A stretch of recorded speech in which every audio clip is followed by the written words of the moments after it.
I'm Jessica Ann Pressler, and you've tuned into Your Traitor Within, a podcast that exposes the brutal truths of healing, self-discovery, and breaking free from relentless patterns of self-sabotage. Sylvia Puentes is the host of the Saved by Grace podcast and owner of Flourish Coach High Mentoring. Today, she shares how messaging and modeling from her childhood began the formation of her Traitor Within, an inner voice leading to repetitive, self-sabotaging behaviors in adulthood, especially in romantic relationships. Sylvia reveals the path she took to overcome these challenges and empower others. Hi, Jessica. Thank you for having me on. I'm so excited to be here. So excited to have you. And thank you so much for being ahead of time, for being vulnerable and sharing you. It is vulnerable to open up this way, but so many people can be helped when we share our story. Our story is so important to share.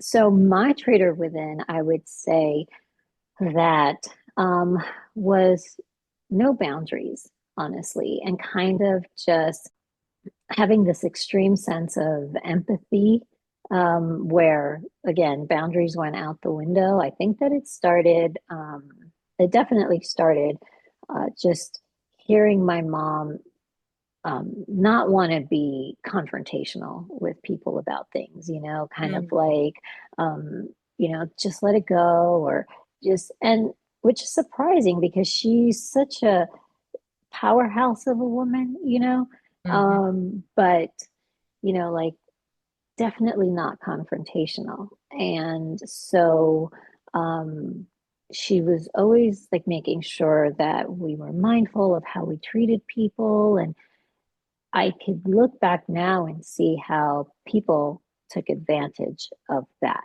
so much. Because it's a wonderful quality that you took from her, and but it's that next step. It's being that person, but then allowing others to take advantage of it. That makes it traitorous. Yeah, exactly. And so, I'm 50 years old, and it's just been in the last few years that I'm learning boundaries, and that I'm learning that you have to set boundaries, and that boundaries, it's okay, and that setting boundaries is okay. And, especially when you're not looking to hurt anyone, you're just, and I don't even want to use the word protection, because it's not about protection. It's just in any healthy relationship, there are boundaries. Right. And it doesn't make you a bad person. It doesn't make you a bad person at all. Right. And so, not having those boundaries and not kind of confronting things, led me to just not only get involved, but stay in very toxic, unhealthy relationships. And so that was, something that it was costly in the sense that it not only took time from me, years, but I've shared this with you before that, in the last relationship that I was in, my aha moment was when, and this came after years of exhaustively trying to make it better, trying to make him see that, if I love him enough, if I have enough compassion, if I'm understanding enough, if I praise him enough, it'll get better. And it never got better. And my kind of like crashing against the brick wall moment for me was when I realized that I was coming undone. I literally felt like I was dying while he was thriving, because he seemed to me completely unaffected. And I was the one isolating. I was the one crying all the time. I was the one trying to figure it out all the time. And he was kind of like just going about life. So can you do me a favor? Can you take me back to maybe not the beginning, but show me what it was like for your trader to keep you there for so long. What, maybe it's an example or something that can that showed me because we're talking many years, and I Yes. know that you even went back, even when you got away, you went back again.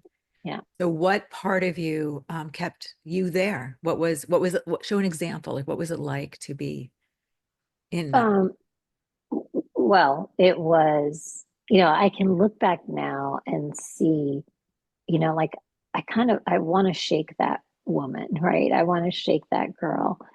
Um, but being in it, it really felt like I was in this tornado.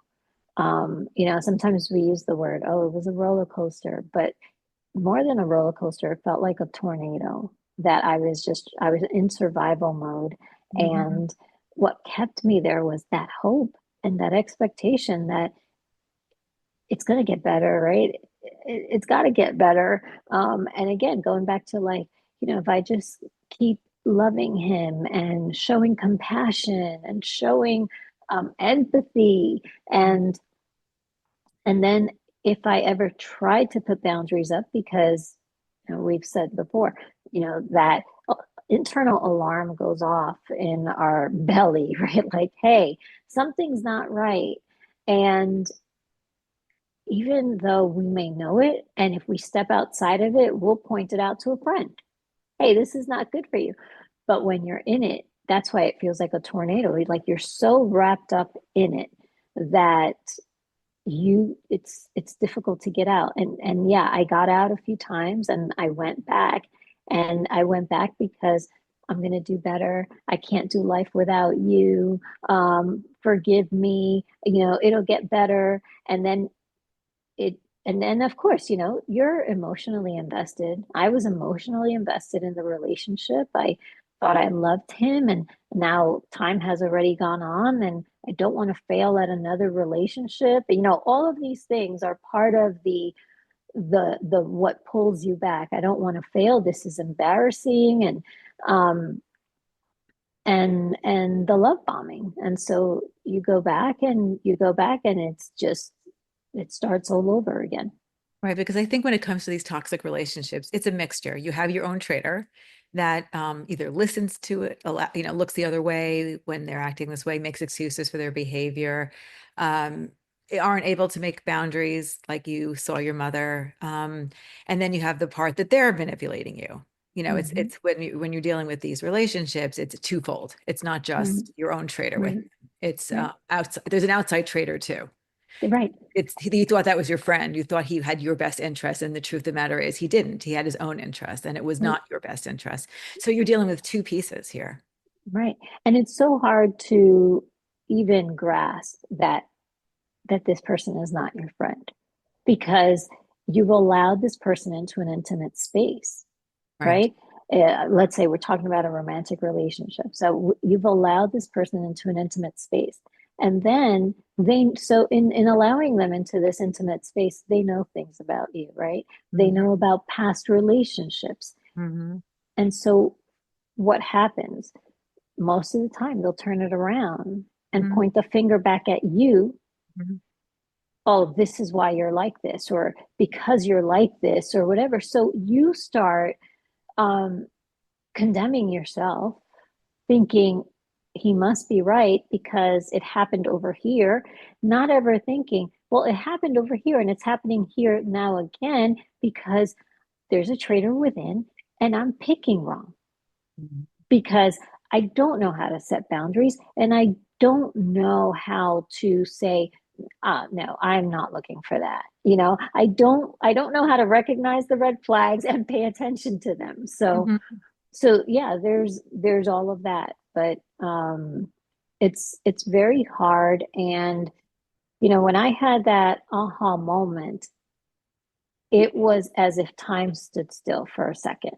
Hmm. And I looked to the past, all the years that I had invested, all the time and all the moments that were stolen just because you think about the moments of like it was Christmas and he got upset at me. And so that Christmas was ruined, even if I didn't want it to be ruined, but it was ruined because I was just so heartbroken that we're not in a better place, or, and so it's not only the time invested, it's the moments that were lost, the moments that of brokenness, right? And and then you look forward and you're like, this is gonna be hard. And so at that moment that I had that realization, it was like time stood still for a moment. And even though I made the decision, and I remember saying to him, because he had addiction, I mean, addicted to everything you could imagine. I remember saying to him, your addiction is killing me. Mhm. Like I'm the one that's on her way to dying. Right. And I wasn't only speaking like emotional death. I was speaking like I literally felt like my body was going to die. Mhm. And I had a hard decision to make. And he ultimately left me one day while I was at work. He left me. He didn't leave me a sticky note. He didn't have the courtesy of a phone call, a text after so many years. Um, and he basically, said to me at some point later, much later down the line, was, "You weren't being supportive of me." Can you imagine? Okay, so because I know you and we can cut this or not cut this, Yeah. you were the most, you were and his angel. You were the Mm, most supportive human soul that ever could have been. So never let him do that to you. yeah. Yeah, absolutely. Well, and at that time, because that was the unhealed version of me. Um, Explain that, please. yeah, so that was the version of me that didn't understand that there was a traitor within, Mm-hmm. that thought that, well, I'm the common denominator, I must be the problem.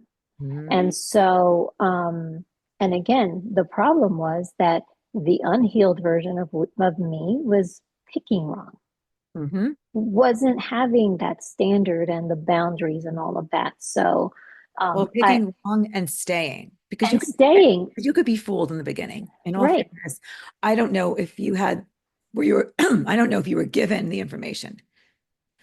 I So I wasn't, don't know. yeah, I wasn't given the information. And I remember that we were about a year into the relationship where I started questioning his behavior.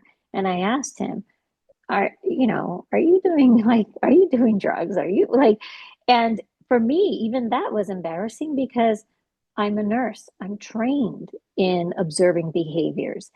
But again, when it's a personal involvement where your emotions are involved and your heart, like it's amazing how you'll just Well, you overlook things. you talk about that piece. I'm a psychotherapist, and Yeah, look what I was doing. I was helping other people in exactly the same relationships yeah, to, to have insight, to get out if they wanted to, So that you have to be careful, but that's where the trader comes in. So that's where the trader comes in. that's where the trader comes in. So here you are, a nurse, and you were able to live in somewhat of denial for a while, Hmm. and then even for a while believe his excuses when you Yeah, start to see things. yeah, But that's where your training, the trader was able to silence your trading or to put, the trader hands over your eyes or whatever. yeah, Just yeah, yeah, absolutely, absolutely. And so, after he left, it was, I think that I kind of went into shock, like, and after all of that, like he left me and he didn't even like leave me a sticky note, which yeah, I say, not even a sticky note, like, hey, out of here. So after he left, it was a very long journey to healing. And I always say this, I compare, I put my nursing hat on and I think of a wound that is not healed. Well, um, when I first started in nursing, I did a lot of post-op care, and the floor that I worked on, surgeons would come in the middle of the night and do bedside debridements of the wound. And I remember I would be there assisting the surgeon, and the surgeon would peel, peel, peel, peel until blood. And Mhm. that's where you knew, well, okay, that's the good tissue. The blood is life, right? And so it was a lot of peel, peel, peel until blood, a lot of accepting my own things, and this is not finger pointing or condemnation. It was just like, okay, I allowed certain things because I didn't know better, right? And so in having in coming to that realization, that's when you start healing, you start realizing, start doing research, start going to therapy, start, because remember, I did go to therapy, but my therapy was, what am I doing wrong? Like, how can I fix this? Not like, That therapist feed into that? Did um, have you look at your trader, for example, or have you look at what the manipulation of he was doing? Because I always talk about not when th when therapists who become your trader, if they mhm. don't understand the manipulation from the outside, it contributes to the whole self-blame piece. Yeah, you know what, she was phenomenal, but I wasn't in a place to necessarily receive. Okay. And so Hmm. that's another thing, like, it was when at that moment that I was like, okay, I got to do something here. Um, where if I don't, I'm going to die. And I really believe I would have been on my way to a physical death, not only because the emotions were so intense over a prolonged period of time. And I always say the emotions will always 100% of the time manifest physically, 100% of the time. People, I actually have a wonderful book that ties the emotion to a physical manifestation, to the physical ailment. So it was that I felt like I'm gonna die, and I have two children, and there was this little like flicker saying to me inside, you don't deserve this. Like, you don't, when I tell you, it was like this little itty bitty voice, and like, you spent much time with me as well, but it was kind of like deciding I have to fight for me. And again, he left me, and just left you think you completely. would have gone away if he didn't leave you? I think that at some point, Hmm. because I had that moment that I'm telling you, time stood still for me. Hmm. And it was like I looked back and I saw everything that had happened, like the moments that were just gone, and everything. And I looked forward thinking, is this really what I want to go into, what I want to continue with? Is this what I want the rest of my life to look like? So I think that um, at some point I would have. I'm regretful that it took me as long as it did, because those years are gone, right? And those moments are gone. Those moments are gone with my children. Those moments are gone with friends, with family, that I allowed his emotions or his reactions to have so much of an effect on me that it affected all these other people that I loved. And so, but, you know, um, moving forward, and so grateful for healing, so grateful for coming out of it, and so grateful for looking back and saying, wow, that was something. And all in all, I can say it's like I imagine myself sometimes going back and just hugging that girl, just hugging that woman. That was what I was going to say. So if you could go back, you're telling, yeah. Yeah. And what would you say to her? What words would you say? Well, first, I would love to say to her, let's get out of here. Hmm. You know, um,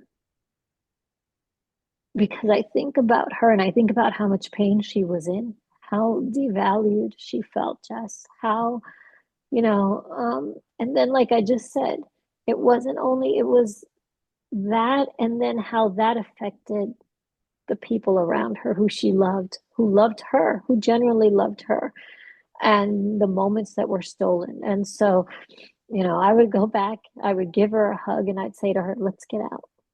Mm-hmm. Yeah. Life got so much better for me after. Mm-hmm. And so, like, life gets better. Life gets better. This is not, that in that healing journey, um, I called out to God, and I had an encounter with God that changed my entire life. So, um, but one thing I know is that God did not create us to be in toxic, abusive relationships. God did not create us to be devalued and demoralized and, treated this way. So that's an important piece. And while you're bringing it up, I do want to talk about it because we started to speak about it yesterday, or the other day. And that is, a traitor can be formed in childhood through misinterpretation of God or Yes. misinterpretation of what he believes. Can you just touch on that, please? Yeah, absolutely. So this is actually one of the things that hurts me the most is how God is misrepresented um, in the church or society in general. And when he's misrepresented this way, it's not knowing who he is because he is a loving parent. He's a loving father. And the way that he's always spoken to me is, would you do this to your children? Mhm. And so and there is a verse in the Bible that says, if you being of a, let's say, sinful nature, because we're just human, right? We love to give good gifts to your children, love to do good for your children. How much more I, that I am holy, would I not do for you? There is that there is no brokenness in God, that there is not a sinful nature in God, that there is not a bad bone, let's say, in God. And so he always ministers to me um, through his love as a father, as a loving father. And like, he would never, in fact, if you read the Bible, the word of God, there's testimony after testimony of his goodness, his provision, his protection, where he never allowed um, captivity, because these relationships are captivity. He never allowed captivity, torment, destruction. So he wouldn't say to somebody, or he wouldn't wish someone to stay in an abusive relationship because they were married under him or whatever. No, It's no, to no, be listen, if you're being abused in your marriage and well, God doesn't like divorce. God doesn't like divorce. He loves family. It was his original idea to create family, but God doesn't like abuse. And there is no way that he is putting in your spouse's heart to be abusive towards you. because I think this is a very important message. I spoke to you about it because I had spoken to someone who was who said to me that that she had all these ideas of how things should be, and because of what she was taught in a church, and it could be in a temple, and it could be in a mosque, Yeah. it could be anywhere, but it was religious teachings that occurred in childhood, because we talk about the traitor is many times formed in childhood. It doesn't have to be from the parent, the messaging and modeling, but it could be from a Mm-hmm. religious institution. Yeah. And sometimes, and I'm going to be careful here, but sometimes organized religious institutions are human beings that interpret God. Not sometimes, all the time. Okay, so All the time, all they the can time. do so And to and he control. says, yeah. And but the thing is, just the beautiful thing is that because he knows that these things, he knew from the beginning of time that this would happen. He literally says, this is why I would say, anybody out there, it's so important to read his word so that you can know him for yourself, and no one could then come and tell you what you're supposed to think, right? He literally says in his word, do not set your sight on man, because man is human and can fail and will fail. Mhm. He says, set your sight on me, not because he's an egomaniac, but because he knows the plans that he has for you. He created you. right? And again, he is a loving, faithful father, not an abstract God. And abuse and toxicity is never, ever, ever what he wants for you. And so what happens in these churches, let's say, I've heard pastors say, and I'm just using this because, but like you said, it can happen in any type of organized religion. I've heard pastors say, if you get divorced, you're not welcomed here. That doesn't reflect God's heart in the least bit, not in the least bit. And You have people then who not only because they're scared of not being part of the church, but they believe they're sinning if they're they sitting right. relationship. So this is the traitor. The voice in their head is keeping them, for example, in an abusive relationship or keeping them in a job that's abusive or whatever their traitor is showing up because the messaging and modeling in their childhood throughout their life has been you are failing, you are a sinner, you are, Mm-hmm. you know, Yeah. God, And you're to and have let me tell you something. That is, and I would imagine that it breaks his heart too, to be so misrepresented because all he wants is come to me. Um, so I would imagine that it breaks his heart too. But that's never his heart. And you're talking to somebody who had that idea that God is not good. If he in fact existed, he's not good. He's on his throne, ready to zap me with his scepter the moment I fail. And I had a radical supernatural encounter with him, and the first thing that I encountered was love and acceptance. Not, Sylvia, clean your mouth, don't blaspheme me, and then come and call on me and I'll show up for you. No, it was, I'm receiving you right here, right now, blaspheming Sylvia and all. And, I love you. I've always loved you. I've loved you from the beginning of time. And so I would say to anyone listening, if you're in a church where you're being condemned, judged, guilted, shamed uh, for divorce, and um, there, that's not the church for you, and that's not God's heart.